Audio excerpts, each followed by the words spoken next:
नमस्कार। आज हम फ्योदोर दोस्तोयेव्स्की की एक बहुत ही कह सकते हैं दिल को छू लेने वाली रचना व्हाइट नाइट्स, इसके दुनिया में थोड़ा गहराई से उतरेंगे और हमारे पास इस पर आधारित कुछ दिलचस्प विश्लेषण है, कुछ टिप्पणियां हैं जो इसके अलग-अलग पहलुओं को सामने लाते हैं। जी बिल्कुल, व्हाइट नाइट्स दोस्तोयेव्स्की के बाकी कामों से थोड़ी अलग सी है, लेकिन उतनी ही गहरी। हाँ, तो इस बातचीत का हमारा मकसद यही है कि ये जो स्रोत सामग्री है, इसके नजरिए से कहानी में बुने हुए अकेलेपन को समझें, सपनों की दुनिया को, और वो जो एक छोटा सा पल भर का रिश्ता बनता है ना, उसका क्या असर होता है ना? हाँ बिल्कुल, ये सिर्फ एक लव स्टोरी नहीं है। मतलब इसमें मानवीय भावनाएं हैं, अस्तित्व के सवाल है जो अक्सर हम सोचते नहीं। सही बात है, ये परतें धीरे धीरे खुलती हैं कहानी में। और कहानी का जो माहौल है, सेंट पीटर्सबर्ग, कमाल का शहर है वो, लोगों से भरा हुआ, हमेशा भीड़ भाड़, लेकिन फिर भी एक अजीब सा अकेलापन हर कोने में। दोस्तोयेव्स्की इस शहर को बहुत बखूबी इस्तेमाल करते हैं अपनी कहानियों में। हाँ, स्रोत भी यही बताते हैं कि ये जो विरोधाभास है ना, भीड़ और तन्हाई का, ये कहानी के मूड और किरदारों की मानसिक स्थिति को बनाने में बहुत अहम है। बिल्कुल, शहर खुद एक किरदार बन जाता है। तो चलिए कहानी के जो मुख्य पात्र हैं उनसे मिलते हैं।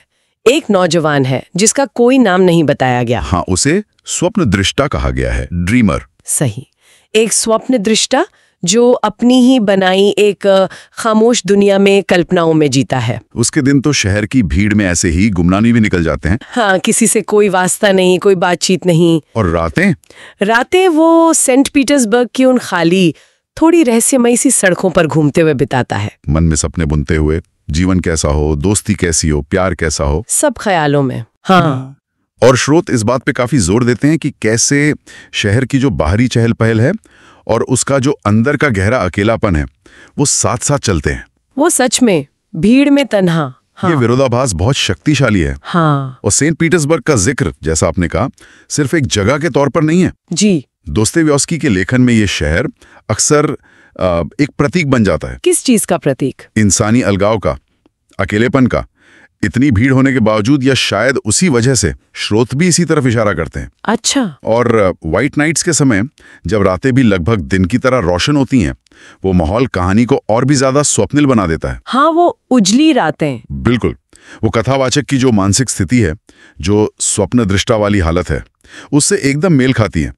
वो बाहरी दुनिया में कम, अपने अंदर की दुनिया में ज्यादा रहता है। सही कहा, वो अपनी कल्पनाओं में, अपनी भावनाओं की दुनिया में जीता है। जैसी बन जाती हैं, जहां हकीकत और ख्वाब वो थोड़े घुल-मिल जाते हैं। ये बहुत दिलचस्प बात है कि शहर का माहौल कैसे किरदार के मन का आईना बन जाता है, और इसी अकेलेपन और सपनों के ताने बाने में अचानक एक खूबसूरत मोड़ आता है। नास्तिंका? हाँ, नास्तिंका से उसकी मुलाकात, और ये मुलाकात कोई मामूली घटना नहीं लगती है ना। उसके सोने जीवन में जैसे कोई उम्मीद आ गई हो। बिल्कुल, स्रोत भी बताते हैं कि नास्तिंका का जो चरित्र है वो बहुत कोमल है, दयालु है, और उसमें एक मासूम सी आशा है। वो भी थोड़ी खोई हुई सी लगती है अपनी दुनिया में। हाँ, अपनी उलझनों में। और फिर कहानी उन 4 रातों पर फोकस करती है। नेवा नदी के किनारे उनकी मुलाकातें। वो 4 रातें, वो सिर्फ मुलाकातें नहीं है। नहीं, बिल्कुल नहीं।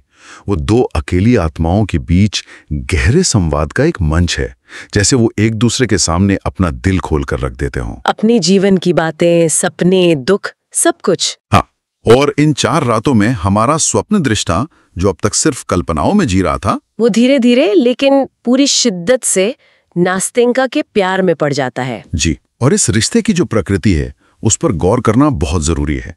स्रोत इसी बात को उजागर करते हैं। कैसी प्रकृति? मतलब ये कोई धीरे धीरे पनपने वाला आम सा प्यार नहीं है, ये बहुत तेजी से बनता है, एक गहरा आत्मीय रिश्ता। और इसकी वजह? इसकी नींव है साझा अकेलापन और एक दूसरे को समझने की एक तीव्र इच्छा। दोनों ही अपनी अपनी तरह से खोए हुए हैं, अकेले हैं, और अचानक उन्हें कोई ऐसा मिल जाता है जो उन्हें सुनता है, समझता है। हाँ, या कम से कम समझने की कोशिश तो करता है। इन 4 रातों की बातचीत का महत्व कथावाचक के लिए बहुत ज्यादा है। उसके अकेलेपन की दीवारें जैसे टूट सी जाती हैं। बिल्कुल, स्रोत यही बताते हैं कि कैसे इंसान के अंदर जो जुड़ाव की एक गहरी प्यास होती है, जो अब तक उसके सपनों में ही थी, वो अचानक हकीकत बनती हुई महसूस होती है। उसके लिए सपनों से निकलकर असल दुनिया में कदम रखने जैसा है। हाँ, असल भावनाओं की दुनिया में, भले ये दुनिया कितनी क्षण भंगुर क्यों ना हो, लेकिन दोस्तोयेव्स्की की कहानियों में चीजें सीधी नहीं होती, और स्रोत भी यही कहते हैं कि प्रेम का रास्ता आसान नहीं होता। हाँ, कहानी में एक बड़ा मोड़ आता है, एक जटिलता। जब पता चलता है कि नास्तेंका, उसका दिल असल में किसी और के लिए धड़कता है। जी, वो एक ऐसे नौजवान से प्यार करती है जिसने 1 साल पहले उससे लौटने और शादी करने का वादा किया था, और वो शहर छोड़कर चला गया था। हाँ, और नास्तेंका पूरे 1 साल से पूरी शिद्दत से उसका इंतजार कर रहे हैं। इन मुलाकातों के दौरान भी उसकी उम्मीद उसी पुराने वादे पर टिकी है। और फिर वो आदमी वापस आ जाता है, सचमुच। हाँ, कहानी के बिल्कुल क्लाइमैक्स पर। और नास्तेंका वो अपने पहले प्यार और उस वादे के प्रति वफादार रहती है, और हमारे स्वप्न दृष्टा को छोड़कर उसके साथ जाने का फैसला करती है। इस मोड़ को सिर्फ बेवफाई या दिल तोड़ने की घटना की तरह देखना शायद पूरी तरह सही नहीं होगा। अच्छा, स्रोत क्या कहते हैं इस बारे में? स्रोत भी इसी तरफ इशारा करते हैं कि ये नास्तेंका के चरित्र का एक हिस्सा है। उसकी अपनी पिछली कमिटमेंट, उसकी वफादारी, वो आशा जिसे वो इतने वक्त से पाले हुए थी, उसके लिए वो वादा निभाना जरूरी था। हाँ, लेकिन हमारे कथावाचक के लिए उसके लिए ये पल बहुत दर्दनाक है। उसके सपनों की जो नाजुक सी दुनिया बनी थी और बाहरी दुनिया की जो कठोर सच्चाई है, उनके बीच एक सीधी टक्कर है, बहुत बेरहम टक्कर। एक तरफ उसका अपना नया ताजा तीव्र प्यार है, और दूसरी तरफ नास्तेंका का अतीत, उसका वादा, उसकी अपनी कहानी, जिसमें अब कथावाचक के लिए कोई जगह नहीं है। बिल्कुल, ये पल साफ दिखाता है कि कैसे बाहरी दुनिया की सच्चाइयां, दूसरे लोगों की जिंदगियां, उनके अपने इतिहास, उनकी मजबूरियां, कैसे किसी के अंदर की सपनों की दुनिया पर हावी हो सकती हैं, उसे कुचल सकती हैं। हाँ, बेरहमी से कुचल सकती हैं। स्वप्न दृष्टा की दुनिया, जो नास्तेंका के आने से थोड़ी रोशन हुई थी, वो अचानक फिर अंधेरे में डूब जाती है। और इस टक्कर का नतीजा क्या होता है? कथावाचक फिर से वही खड़ा है जहां से शुरू हुआ था, अकेला, दिल टूटा हुआ। हाँ, लेकिन यहाँ एक बहुत अहम और थोड़ी चौंकाने वाली बात है। क्या? वो कड़वाहट से नहीं भरा, उसमें गुस्सा या नफरत नहीं है।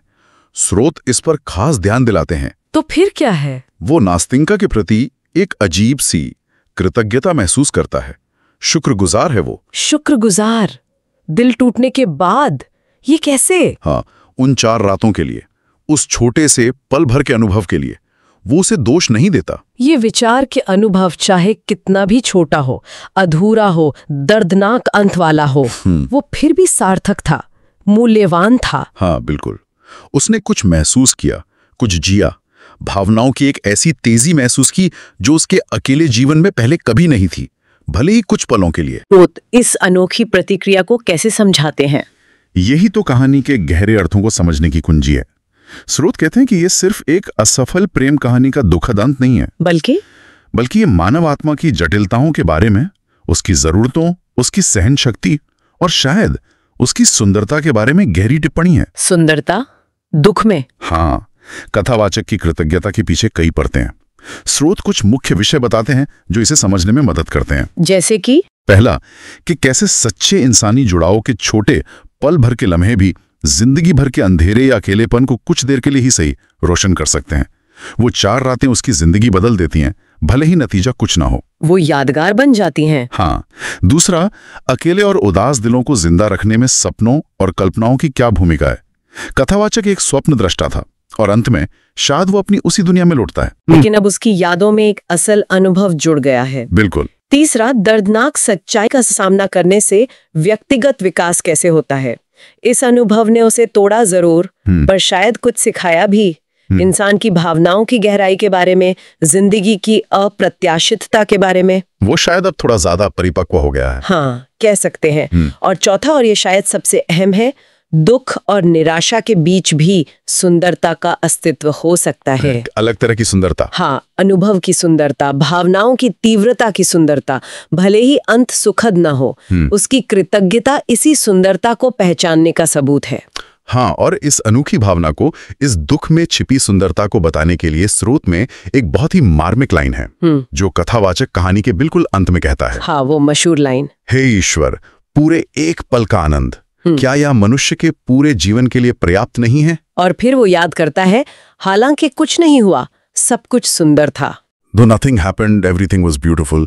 क्या कमाल की पंक्ति है। हाँ, ये पंक्तियां जैसे पूरी कहानी का निचोड़ है। दोस्तोयेव्स्की का नजरिया कि बाहरी तौर पर कुछ हासिल नहीं हुआ, रिश्ता नहीं बना, भविष्य नहीं बदला। लेकिन फिर भी वो अनुभव, वो भावनाएं, वो 4 रातें, वो सब अपने आप में सुंदर था। निश्चित रूप से।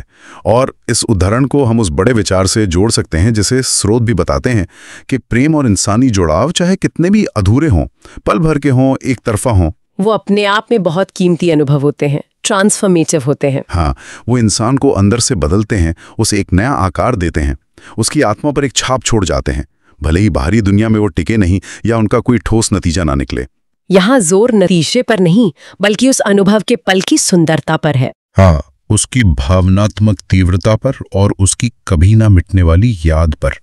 कथावाचक ने प्यार किया, जुड़ाव महसूस किया, भले ही कुछ रातों के लिए, और एक ऐसे इंसान से जिसे वो पा नहीं सका। लेकिन वो अनुभव ही उसके लिए एक इनाम था, एक खजाना जिसे वो सुंदर मानकर सहेज कर रखता है।